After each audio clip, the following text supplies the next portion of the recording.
تمام عبادتوں کی بنیاد توحید ہے۔ چیپٹر نمبر 51 آیت نمبر 56 میں اللہ رب العالمین فرماتے ہیں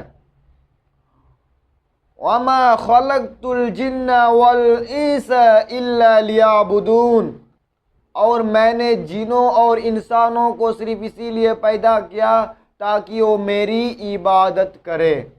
سورہ نحل چیپٹر نمبر 16 آیت نمبر 36 میں فرماتے ہیں تمام انبیاء کو اللہ رب العالمین توحید کے لیے دنیا کے اندر بھیجا تاکہ اللہ کی عبادت کرے۔ دین کی اول توحید، دین کی آخر توحید، پہلا کلمہ توحید، آخری کلمہ توحید، جس کا رہا کلمہ لا الہ الا اللہ آخر میں